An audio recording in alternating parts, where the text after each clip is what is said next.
relationship again. I really don't want to be dating around anymore. I've had my time. Okay, so stop doing that. But how? It's so hard these days. Like back in the day, you were in school. You meet people in school. 30 years ago. For you. Back in my day, in school, like kids, like high school. Like in school when you're getting education, you meet people naturally. Yeah, right. You have time between classes instead of doing homework, whatever. Now, what is it? Family obligation, work? Yeah, well, you mean when you're single as an older person is different than when you're young, because it's harder. I wouldn't say an older person, I'm saying an adult versus in your 20s. Well, what family shit does an adult have if they're single? If you're single till you're 40, you don't have any obligations. Well, okay, you and I don't have family in town, fine. But there's certain people who have family in town. There's certain people who have kids. Yeah, but that's like you had a relationship at some point if you have kids. When do you have the time these days, being an American, to be in a relationship? You literally get to know people through text messages. Yeah, you text them till you figure out if they're a psychopath or not, and then you bang them out, and then be done, and then that's it. And that is what's wrong with America.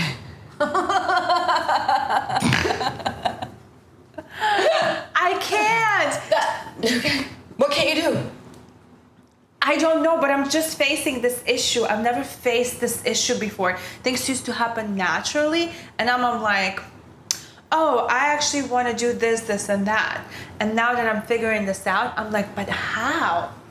Well, I mean, you're doing it right. Just like meeting dudes and texting them and trying to figure it out, and then you just go like, wow, you're broke as fuck, and then move on, and then. What does it have to do with being broke? Has nothing to do with being broke. What I'm saying is, in order to build trust, you have to experience a relationship. And yeah. And you're saying you can only do it over text now instead of like having the time to actually date and stuff. When do you have time to explore, especially if there's a distance? A person lives like an hour away from you, and you have work, and you pursue your hobbies, whatever pursuit, right? Because like, even if you're a doctor, you're busy constantly, either going to conferences or whatever, or seeing patients, usually not going to conferences. Doctors, day-to-day life is usually seeing patients, but okay. True, but like continuous education. I'm digressing. Go ahead, what were you saying? Aren't you trying to get into a relationship? Fuck no, dude. What do you mean? Me? No, I'm not trying to get in a relationship. What are you talking about? That's it, just yeah, like... because you know what? I discovered, as a newly divorced single mother of 2 children and running around like an idiot all the time, too busy, to your point. Yeah. That I actually prefer scheduling a bang date, hooking up, and being like, peace out, bro, I'm gonna sleep with my dogs now. What if you want more than that? What if you want affection? And what if you want to be in a meaningful relationship where you can call this person, do things with them? It's not just banging. Because that kind of wore out for me. It wore off. I don't... So my thing is, as a person, I'm hard to be affectionate to, like an iguana or something. Okay, so that is just your style, being an iguana. Okay. Like, you don't pet an iguana. They're like bristly and prickly and like, get the fuck away from me energy. You know, that's how I am. I remember looking at a dude in his face. He was like, you want to sleep over? And I was like, do I look like a cuddler to you? And I just was like... This is the main difference between you and I. I'm a cuddler and you're not. No. Nope. I like my dogs. I like my bed. I don't really want to... But at the same time, you are saying that if you don't touch people at work, being an OT, you... That is true. That's true. It depends on like if I'm tapped out on people. No, you're right. I told you that thing like, when I'm working with human people all day long and touching their skin all day in really intimate ways, like bathing, dressing, going to the bathroom, I have no room for like more touching, you know? That is so crazy how everyone has their own needs. So you're a lizard, but you need that. And I don't need that, but I need cuddling and like being held and meaningful conversation. Yeah. I don't have that. The need for intimacy. That's not my thing. Oh my God. Do you think that's what makes you a better comedian than me? No, I think being dead inside makes me a better comedian than you. You still have hope. It's cute, you know? Wait, is this the prerequisite to be dead inside? To No. be a comedian? I mean, come on. you don't have to be dead inside to be a comedian, but it helps. Oh my God, I want to know more about 100%. that. Please tell me. 100%. Because this is what somebody told me recently, and they're not a bad comedian. And I'm like, what the fuck does it even mean? You just have to look at the world and just be like, none of this matters at some point. I don't know. I don't know what happens inside me, but I just like, you get a level of like brutal, I don't know. I think you get a level of just like brutal observation of the human element and go like, man, everybody's a mess. And if you recognize that everybody's a mess and you're a mess and society's a mess, We're all messes? Yeah, it's a little freeing. Just dancing together? Yeah. So basically you're saying you don't want to associate yourself with any other mess but yours. You don't want to deal with any other man. Yeah. Yeah. Because they come with messy stuff. And I'm like, so in Disney lore, I'm a tinker of the fairies. I'm a fixer. I'm a fixer bell. Me too, I'm a fixer bell, but I taught myself not to be one anymore. Okay. But then they show up and they have all these problems and you're like, ooh, I could fix that. But doesn't everyone have problems? Yeah. So And then, that's what you're saying. You just don't want to deal with anyone else's problems. correct. I have 4 planets in my first house. I'm very self-centered. I love that. I love that. Uh-huh. Talk about that. Sun, Moon, Mercury, Venus in Capricorn in my first house. That's it. It's insane. It's insane. If I do have like a love intimate thing with someone, ooh, it's hard for me. I latch on like a crazy Capricorn, and then I can't stop. It has to be based on rejection. Has to, every time. That's crazy. The more you reject me, the more I'm like, I'm gonna dig in like a tick, you know? But now that you know that, isn't it like a predictable mechanism where you say, okay, I understand, but I no longer want to be a part of this? Or this is just you, and you're like, this is me. It's not a fault in me. That's just who I am. Yeah. It's like, it is like being a tick. I love like a tick. Because, you know, like a tick goes in you and puts their hooks in, right? Like the hooks are in. And you have to use a very careful, steady pliers, like tweezer thing to get it out and get the hooks out. You almost have to take it out alive, because if you don't, you break it in half, it dies. The hooks stay in you, you get an infection, you get all kinds of problems from it. It's still tick energy in there. Now that you're saying that, I feel like a dumb bitch. Why? Because I feel like I'm affectionate and all that, and you're just a tick. I am. I am the worst. I'm the fucking worst. But like, you know what the tweezers are for me? Just tell me you love me and you want to be with me forever. I'll be like, I'm the fuck out of here. I'm gone. Oh, immediately. God. I can't handle commitment at all. You're exactly the opposite. It's horrifying to me. Yeah, with the wrong person it is. It's always the wrong person, because you know why? I'm the wrong person. I'm not a person that needs to be in a relationship and committed to someone. Because once I am, I get crazy and I get like scared and I'm freaking out. I'm like, I don't want this. And I get ugly and I'm mean and I'm a bitch and I get crazy. So the problem is you. 100%. I am not relationship material, bro. But you used to be. You used to want all these things. What happened? I don't want to be minimized, mitigated.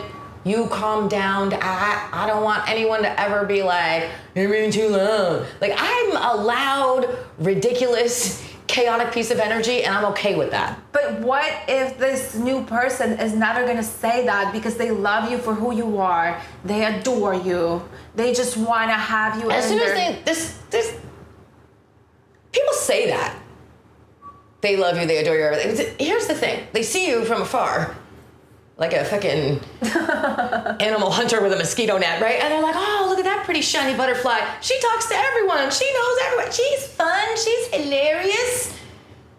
Catch you. And then for a while, you're like, cool, because it's a big ass net, you know, and they're going with you to places, and you're like, don't even know that you're like in this dumb net, right? And then eventually it gets smaller. Okay, so basically you're saying you don't want to be captured, but that is a man's fault. This is what happens when a man sees you do well and they're like, okay, let me fuck with that. Yeah. Let me see. But what if it's the right man and he encourages you to do things that you love? He supports you. What if it's that? Has it ever happened to you? Then he's a pussy. Okay, great. Hold that thought. So somebody in a relationship has to be alpha. What if you're the alpha? Then you need somebody who wraps around you. Yeah, and then I paid alimony for 3 years. Next question, you know? Like, can't, dude. I can't. Okay, so was it all rosy and was he like, I want to be with you forever and all that stuff? And then what happened? He lost his masculinity and then he started blaming you? I don't know, dude. I can't unravel all that. You were in therapy for this for years and you never got your answer? Oh, so the answer is, yeah, there's always two sides. There's always two people, right? Like, so my issue was I am an alpha. I am a pushy bitch. I was 26. We started dating when I was 24, 25, right? So I did want to get married and have babies right away. And I was pushy. And so he wasn't ready, right? So now he's not ready. You were the pushy one. Mm-hmm. Okay, but he went along with that because he loved you. He wanted to do the same thing. He wanted to have kids. Mm-hmm. Describing the thing you're saying, right? And surrounding me and became a stay-at-home dad and took care of the kids while I was like going to work and climbing the corporate ladder with my big fat MBA. Right, then what happens? Then he was fucking everybody. Okay, fine. So there's a falling out between your dreams and his dreams. Yeah. Well, no, he was like already first, and I was kind of like rolling with it until I started telling jokes and getting out in the world and people being like, wait a minute, what is your marriage? You know? Oh, okay, so are you trying to say that being a comedian messed up your marriage? Being a comedian saved my life. Are you kidding me? I was in a miserable marriage with an unfaithful husband who complained about everything. He couldn't do laundry. I got a laundry service. So you're saying that you basically got into comedy because of your divorce? No, I got into comedy because it was what I was always meant to do. Okay, but do you think there's a chance that comedy is what messed up your marriage? No. Comedy is what saved me from my marriage. But what if it was that comedy? Because right now you're telling me the story and I feel like there's something in between that we cannot identify, and that could be the factor that you turned into a particular kind of person. You switched. You no longer were the one who wanted all these things. You got what you wanted and now you moved on into something else. Don't you think that could be the it? Or that he cheated on me with 30 to 40 women in the first 5 years of our marriage. I mean, maybe. True. Fuck out of here. That happened. But what if the desire for comedy, which is truly like a deeper thing, you don't just want to do comedy. There's something that happens within you. There's a switch that flips. Yeah. So now I was like, okay, you know what? I'm doing comedy now. And so that started to change who I was and how I felt about shit. I'm like, I don't have to sit here and take this from this bullshit nonsense man. I do everything. I pay the mortgage. I bought 3 cars. I have all the shit. It's all mine. We live on a golf course. Everything. My job. So you think it didn't work. You think comedians are undateable? Do I think comedians are undateable? Yes, they're broken, crazy people. Okay, so then you became a broken, crazy person, and that's when the marriage fell apart. And No. I was already broken, Okay, and then I found my people. got you. The other comics. Do you want to know what makes this dumb bitch hat a real dumb bitch? It costs $20. It costs $30. $30? Yeah. Did you Only buy a it dumb full bitch would buy price? it. Huh? Did you buy it full price? I mean, I could have gotten a discount. But you didn't. Oh, no. They were like, a dumb bitch will never ask for a discount. No. We love it. The fuck? Okay, I was a dumb bitch then. Fine. I just thought it was funny, and I bought it for you anyway. For me! I bought 2. You bought it before you I bought knew 2. me. I bought 2. Why are you talking over me? I'm sorry. You know what's dumber? You're a double dumb bitch now. I am double dumb bitch. I bought 2. You were like, I love this dumb bitch hat so much that I'm gonna buy it too. Yeah. Because I want to be 2 dumb bitches together forever. Hey, you found your match. We could be a cake topper for dumb bitches. But you wanna know what I want to tell you? What? The craziest thing that I learned astrology in my 20s. I got into astrology in my 20s. And back in the day, I was like fresh out of business school and they taught us to be professionally skeptical. So I didn't believe in anything until I saw this dude use an app that consisted out of degrees of planets and whatever. There was just like pure data, and he would spit out the craziest things. Do you know what I'm referring to? Like current astrology? Or like natal charts or what? It's not a natal chart, it's degrees, ongoing, like Oh, astrocartography. whatever. So I saw him do this crazy stuff, and I got into astrology because it was so fascinating to me. I was like, this is science. And now I realize that what I've learned back then is super applicable, because if you're astrologically incompatible, this is the first no-no. That's why people in LA are so crazy, because everyone's busy with their lives. They use astrology to date. But, totally fair, but astrological incompatibility doesn't have to do with your sun sign alone. Like it doesn't have to do with your sun sign alone. You have to look at your ascendant. You have to look at your moon sign. You have to do it your Venus and where the houses are positioned for those things. Fine, but those are like fine things. We're talking about basic compatibility. The one thing I know, like I am not compatible with an Aquarius.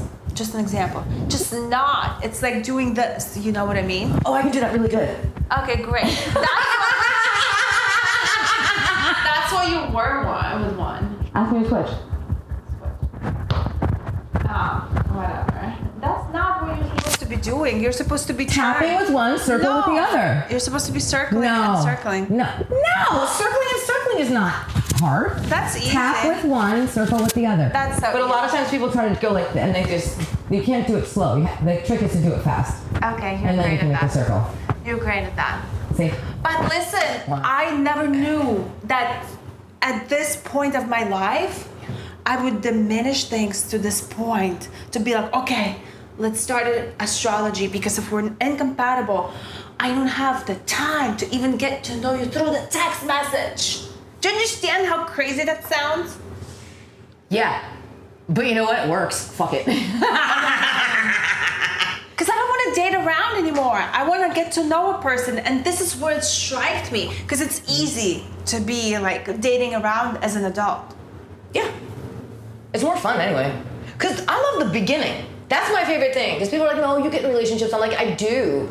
But I like the beginning. Like that first 3 months is my favorite part. So I try to do that like 3 times a year. Sure, if you're shallow. I'm relationship shallow all day. But honestly, I've explored the other side, and it's so beautiful. I want to get with someone in a place where things can grow and we can expand together. It's so cool. Sex gets better. Like you just, it's like a whole other. Of course you fucking expand together. People get fat as shit when they're happy and in love and they move in and like, you know what I got in my marriage? My fucking wedding? All kinds of pots and pans and recipe books. We gained 20 pounds between August when we got married and December. It was Christmas. And wasn't it beautiful? Now we're fat, dude. That's why people stay married. They get unattractive. It's ridiculous. But then you guys lost weight, right? You were like, okay, we're gaining too much weight. Come on, tell me it wasn't that bad. It wasn't like a safety net that you created for each other, and then you were like, that's it. Let's just fuck this up. Dude, he was already cheating. It didn't matter. It didn't matter. He was already cheating in the first year of our marriage. Shut up. Already cheating. Shut up. That's what I'm saying. I was in a miserable train wreck marriage. I found out 5 years in that he had been cheating from the beginning until then. And I didn't know, and had my second child while he was already cheating all the way through. So you guys had 2 kids while he was already cheating? Yes, dude. Oh, I'm so sorry to hear that. That is horrible. That's what I'm saying. My kids were 3.5 and 6 months old when I got the phone call and found out. Oh, no. And then throughout that week, everything started to unravel. And I was the sole breadwinner, and I was crazy, and I didn't know what to do. And it was just Wow. yeah, my whole life turned upside down. So then I moved everyone to Colorado. Let's start over. Fuck it. You know? Oh, you moved everyone to Colorado? Everyone. My kids, my ex-husband at the time we were married, took all our shit and our family fucking furniture and everything and just moved away. Why did you think location would matter so much? Because I got a big job offer to, break out. I was a new MBA. I wanted to be a hot shot, and At least if we move from where we were, like I didn't have to face down like what was my life right now. Like I just didn't want to think about it. I was like, if we start over in a place where it's like sunshine, It's really sunny all the time. The weather is great. Colorado's so beautiful. and You thought the location is gonna fix the relationship. I thought it would be a fresh start. And he got arrested for harassing a gas station waitress within 6 months of moving there. Wow. Yeah. Arrested! A bail on jail! Ugh. Wow. Uh-huh. We just moved to this neighborhood. I was like, new suburban mom. I was like, it's gonna be in the paper. Everyone's gonna know their new neighbor. Role model. I was just sick. My pride was so crazy. I was so proud, and then I was so like, you know what I mean? Also simultaneously ashamed. You know what I used to have? I used to have a recurring nightmare that when I was married, that my husband and I were burying a dead body. It was crazy. Recurring. Because that's what he was doing? No, because we were keeping a secret. That's what my therapist finally uncovered. It was this huge secret. Our marriage was a wreck. When was he finding the time? Yeah, let's talk about that. This fucking asshole. He's a stay-at-home dad. He was like, I can't handle the kids all day while you're gone to work. And during the summer, when they weren't in school, they had a pool nanny. I had a babysitter for these kids between 11 a.m. and 2 p.m. every day. What would he say he was doing? I don't know. I trusted people and just go, dude, I was over it. I was dead inside at this point. I already broke, you know? You were dead inside, were you now ready for comedy? Oh, yeah. I really was like so happy to tell jokes and laugh and live a different life than what I had at home. Because it was so bad. It So was he broke you in a very efficient way, because if that, God forbid, happened to me, I would have been just wiped off the face of the earth. Oh, I was rough. Yeah. I was rough. I had some struggles. Yeah. I was taking a lot of Xanax. I was doing too much. Wow. You know? And I just, it was crazy. But you put yourself together, and then you discovered comedy for yourself. How amazing. Comedy saved me, dude. Comedy saved me. I can't even tell you the kind of life I was living. Like before, I was just like numb inside, you know? I had this dumb cheating husband, number one. Number two, he's a stay-at-home dad, bitching and moaning all the time about this brand new house that we bought, brand new built. And just like, oh God, that one piece of wood keeps making a noise. We can fucking fix it, dude. You're a whole man. You know what I mean? Like, it's crazy. But meanwhile, you guys were having sex. Yes. How insane is that? And a lot of sex? Yeah. And why? Was there like a forgiving mechanism inside of you, or you just wanted to have sex? I think it's that. I think I've always had the capacity to separate physical sex from this marriage that is a shit show. And Wow. he's there. You know? Amazing. I've never heard that before. I swear to God, up until the day I walked out the door in 2010-ish, we were still having sex like twice a week at least. That sounds like porn to me. You know what? That literally sounds like, oh, I have a family and I have a man, whatever, but then I also do porn. Right. It's like that. It's like he was a prostitute, but also has a family and kids, you know? That's it was wild. insane. Yeah. I mean, it's not like I didn't do my fair share of nonsense then, you know? Then I was like actively making out with some dumb comic. You know? But he basically took you from a good place where you're saying you still were broken. You're saying you wanted to have family and kids. Oh yeah, I wanted to have like 6 kids. My mom still tells that dumb story, like that. You know, all growing up, I want to have a big family. But after, and my second daughter was 6 months old when I found out he'd been cheating on me for years with multiple women. Unbelievable. So then I was like, okay, well, I'm not having no more babies with this dude. That's when I stopped having a period. That's when crazy. Yeah. I got that Mirena. I haven't looked back. I haven't bled in 30 years now. Bro, you're a survivor. It was crazy, dude. It was craziness. But then we got into this place where it was like You know, you don't know pop culture, but there was a movie very famous called War of the Roses, where they were divorced but couldn't afford to leave the house, and they both lived in the house but they hated each other, right? Which happens to a lot of people. Right. So that's the life we lived, right? For a little bit. He used to call it psychological warfare. If he tripped over one of my shoes, he would throw it in the trash, but just one. So then I'd be walking around the house with a shoe like freaking fuck out, like, hey, you see my other shoe? And he would be like, I don't know what you're talking about. Like crazy shit like that. And let me just walk around the house for an hour trying to find the other shoe, you know, because I'm a slut. You know how I am. How long have you guys lived like that? I found out he was cheating in 2002. We stayed together until 2010. Unbelievable. For the kids? Uh-huh. I can't. Horrifying. I can't. Bad decision making. I can own it now. I can be accountable now. Because like, I could have, I don't know. I did the best I could with the information I had, dude. I was going through it. You know what I mean? Like, I'm a whole adult. Like, no one gives you a rule book. You had kids and all that stuff. Wow. Mm-hmm. Honestly, bro, you are something else. Crazy.